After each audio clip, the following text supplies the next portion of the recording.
নমস্কাৰ মৰমৰ বন্ধু বান্ধৱীসকল, আজি তোমালোকৰ যোনটো চেপ্টাৰ এচিড ক্ষাৰকৰ লৱণ আছে সেইটোৰ পৰা মোষ্ট ইম্পৰ্টেণ্ট MCQ আজি তোমালোকক দি দিম আৰু এইখিনিৰ পৰাই তোমালোকে এক্সামত ডাইৰেক্ট কমন MCQ দেখিবলৈ পাবা। ঠিক আছে, তো ভিডিঅ'টো শেষলৈ চোৱা আৰু তোমালোকৰ যিকোনো ডাউট থাকিলে তোমালোকে এইটো হোৱাটছএপ নাম্বাৰত মেছেজ কৰিব পাৰা, মই তোমালোকক হেল্প কৰিম। তো বলা আমি ভিডিঅ'টো আৰম্ভ কৰোঁ। চোৱা কি কৈছে প্ৰথমটো MCQ যে এচিড আৰু ক্ষাৰকৰ বিক্ৰিয়াত উৎপন্ন হোৱা লৱণ আৰু পানীৰ উপৰিও তলৰ কোনটো প্ৰক্ৰিয়া পৰিলক্ষিত হয়। ঠিক আছে, তো এইটো কাৰেক্ট এনচাৰ হৈ যাব অপশ্যন বি তাপোবৰ্জি। ঠিক আছে, তাৰপিছত আহি যোৱা কুৱেশ্যন নম্বৰ 2টো কি কৈছে চোৱা যে ক্ষাৰকে ৰঙা লিটমাছ কাগজৰ বৰণ কি কৰে। তো এইটো কাৰেক্ট এনচাৰ হৈ যাব এ নীলা কৰে। ঠিক আছে, তাৰপিছত আহি যোৱা কুৱেশ্যন নম্বৰ 3টো কি কৈছে চোৱা তলৰ কোনটো জ্ঞানেন্দ্ৰিয় সূচক। তো এইটো কাৰেক্ট এনচাৰ হৈ যাব অপশ্যন নম্বৰ বি পিয়াজ। ঠিক আছে, তাৰপিছত আহি যাওক কুৱেশ্যন নম্বৰ 4টো কি কৈছে চোৱা যে এচিড আৰু ক্ষাৰকৰ মাজত বিক্ৰিয়া ঘটি লৱণ আৰু পানী উৎপন্ন হোৱা বিক্ৰিয়াটো কি বুলি কোৱা হয়। এইটো বহুত ইম্পৰ্টেণ্ট MCQ হয় আৰু এইটো কাৰেক্ট এনচাৰ হৈ যাব প্ৰশমন বিক্ৰিয়া, অপশ্যন নম্বৰ বি। ঠিক আছে, তাৰপিছত আহি যোৱা কুৱেশ্যন নম্বৰ 5টো চোৱা কি কৈছে জিংক ধাতুৱে সোডিয়াম হাইড্ৰক্সাইডৰ সৈতে বিক্ৰিয়া কৰিলে তলৰ কোনটো গেছ উৎপন্ন হয়। তো এইটো কাৰেক্ট অপশ্যন হৈ যাব তোমাৰ চি হাইড্ৰজেন গেছ।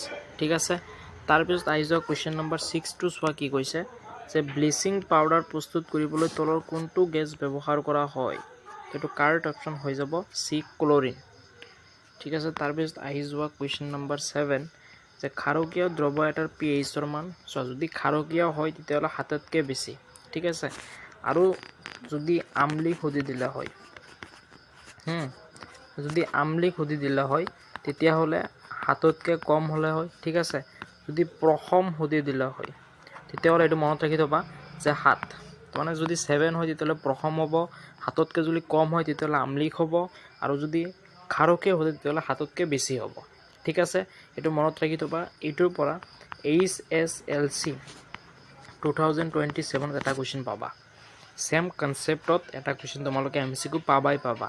ঠিক আছে, তাৰপিছত আহি যোৱা কুৱেশ্যন নম্বৰ 8টো চোৱা কি কৈছে যে পানীৰ অনুপস্থিতিত HCl অণুই কি আয়ন উৎপন্ন কৰিব নোৱাৰে। এইটো আছিলে H+, এ নম্বৰ অপশ্যনটো কাৰেক্ট এনচাৰ হৈ যাব। তাৰপিছত আহি যোৱা কুৱেশ্যন নম্বৰ 9টো কি কৈছে চোৱা গাঢ় এচিড এটাক লঘূকৰণ কৰিবলৈ কি কৰা উচিত। ঠিক আছে, তো পানীত লাহে লাহে এচিড যোগ কৰিব লাগে, বি নম্বৰ অপশ্যনটোৱে কাৰেক্ট এনচাৰ হৈ যাব। ঠিক আছে, তাৰপিছত আহি যোৱা কুৱেশ্যন নম্বৰ 10টো কি কৈছে চোৱা যে তেজৰ pH-ৰ মান কিমানৰ ভিতৰত থাকে। তো এইটো চি নম্বৰটো কাৰেক্ট এনচাৰ হৈ যাব 7ৰ পৰা তাৰমানে 7.8 ইমানলৈকে থাকে। ঠিক আছে, তাৰপিছত আহি যোৱা কুৱেশ্যন নম্বৰ 11টো কি কৈছে চোৱা যে মৌ-মাখিয়ে কামুৰিলে নিঃসৰণ কৰা এচিডবিধ হ'ল এইটো মিথানয়িক এচিড হয়, অপশ্যন বিটো কাৰেক্ট হৈ যাব। তাৰপিছত আহি যোৱা কুৱেশ্যন নম্বৰ 12টো কি কৈছে চোৱা যে এণ্টাচিড হিচাপে ব্যৱহাৰ কৰা এটা মৃদু ক্ষাৰক হ'ল, এইটো আছে তোমালোকৰ মেগনেছিয়াম হাইড্ৰক্সাইড। ঠিক আছে, তাৰপিছত আহি যোৱা কুৱেশ্যন নম্বৰ 13টো কি কৈছে চোৱা যে ব্লিচিং পাউডাৰৰ ৰাসায়নিক সংকেতটো হ'ল, তো এইটো হৈ যাব তোমাৰ CaOCl2। ঠিক আছে, তোমাৰ এ নম্বৰটোৱে কাৰেক্ট এনচাৰ হৈ যাব। তাৰপিছত আহি যোৱা কুৱেশ্যন নম্বৰ 14টো কি কৈছে চোৱা যে বেকিং ছ'ডাৰ ৰাসায়নিক নাম কি। এইটো আছিলে তোমাৰ ছ'ডিয়াম হাইড্ৰজেন কাৰ্বনেট, বি নম্বৰটোৱে কাৰেক্ট অপশ্যন হৈ যাব। তাৰপিছত আহি যোৱা কুৱেশ্যন নম্বৰ 15টো কি কৈছে চোৱা যে প্লাষ্টাৰ অফ পেৰিছ প্ৰস্তুত কৰিবলৈ জিপছামক কিমান উষ্ণতাত গৰম কৰিব লাগে। 373 কেলভিন। এইটো বহুত ইম্পৰ্টেণ্ট এটা MCQ হয়, মনত ৰাখিবা।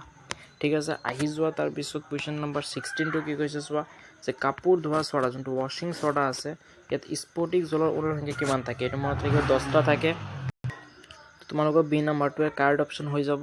ঠিক আছে, তাৰপিছত আহি যোৱা কুৱেশ্যন নম্বৰ 17টো কি কৈছে চোৱা যে শুকান HCl গেছৰ সংস্পৰ্শত শুকান নীলা লিটমাছ কাগজৰ বৰণ এইটো কোনো পৰিৱৰ্তন নহয়। ঠিক আছে, তাৰপিছত আহি যোৱা কুৱেশ্যন নম্বৰ 18টো কি কৈছে চোৱা যে দন্তক্ষয় আৰম্ভ হয় যেতিয়া মুখৰ pH-ৰ মান, এইটো মনত ৰাখিবা 5.5তকৈ কম হয় তেতিয়া দন্তক্ষয় আৰম্ভ হয়। দন্তক্ষয় মানে কি হয় চোৱা তোমাৰ টিথ যোনটো দাঁত আছে এইটো ক্ষয় হৈ যায়, এইটো দন্তক্ষয় বুলি কয়।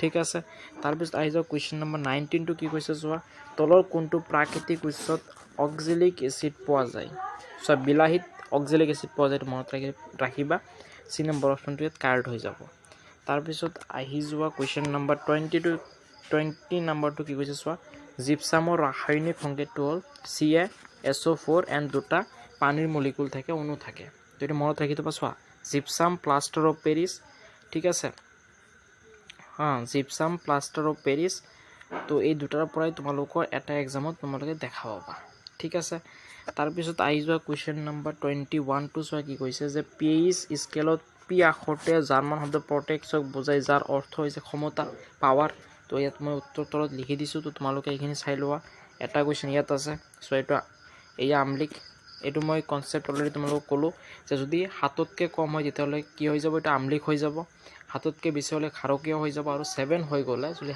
7 হৈ যায় তেতিয়াহ'লে এইটো প্ৰহম হৈ যায় বুজি পাইছানে তাৰপিছত চোৱা কুৱেশ্যন নম্বৰ 23 নম্বৰটো মই তলত এনসাৰ দি দিছোঁ অলৰেডি তোমালোকে চাই লোৱা এইটো কুৱেশ্যনো সেম তেনেদৰে কুৱেশ্যন নম্বৰ 24 টো তুমি যদি চোৱা মই তলত এনসাৰ দি দিছোঁ তোমালোকে চাই লোৱা এইটো তাৰপিছত কুৱেশ্যন নম্বৰ 25 টো মই হাতেৰে লিখিছোঁ কিয় লিখিছোঁ কাৰণ এইটো বহুত ইম্পৰ্টেণ্ট হয় কি কৈছে চোৱা যে সোডিয়াম ক্লৰাইডৰ জলীয় দ্ৰৱক কি বোলে এইটো মনত ৰাখিবা ব্ৰাইন বুলি কয় বুজি পাইছে MCQ কাৰণে বহুত ইম্পৰ্টেণ্ট হয় বা এক মাৰ্কৰ কুৱেশ্যন এটা বনাই কিনে এনেকৈ দিব পাৰে যে ব্ৰাইন কি তো সোডিয়াম ক্লৰাইডৰ জলীয় দ্ৰৱক ব্ৰাইন বুলি কয় ঠিক আছে তো তোমালোকৰ এইকেইটাই 25টা মোষ্ট ইম্পৰ্টেণ্ট MCQ এইটো চেপ্টাৰৰ পৰা মই তোমালোকক দিলোঁ এইখিনি জলদিকৈ কমপ্লিট কৰি লোৱা আৰু এইটো নোটছ তোমালোকে ক'ত পাবা তোমালোকে এইটো নোটছ মই অলৰেডি ডিছক্ৰিপশ্যন আৰু এই কমেণ্টত মই লিংক দি দিম হোৱাটছআপ আৰু টেলিগ্ৰাম চেনেলত তাত যাই কিনে তোমালোকে জইন হৈ লোৱা ঠিক আছে তাত মই এইখিনি নোটছ প্ৰভাইড কৰি দিম আৰু এইখিনি সোনকালে কমপ্লিট কৰি লোৱা আৰু চেনেলটো সোনকালে ছাবস্ক্ৰাইব কৰি লোৱা কাৰণ নেক্সট চেপ্টাৰ তোমালোকৰ কি আছে ধাতু আৰু অধাতু তো এইটো লৈ আহি আছোঁ তোমালোকে চেনেলটো সোনকালে ছাবস্ক্ৰাইব কৰি লোৱা আৰু লাইক কৰিবলৈ নাপাহৰিবা আৰু কমেণ্টত লিখিবা কেনে লাগিছে ঠিক আছে তো তোমালোকৰ কাৰণে thank you so' much love you all আজি ভিডিঅ'টো সামৰিছোঁ ধন্যবাদ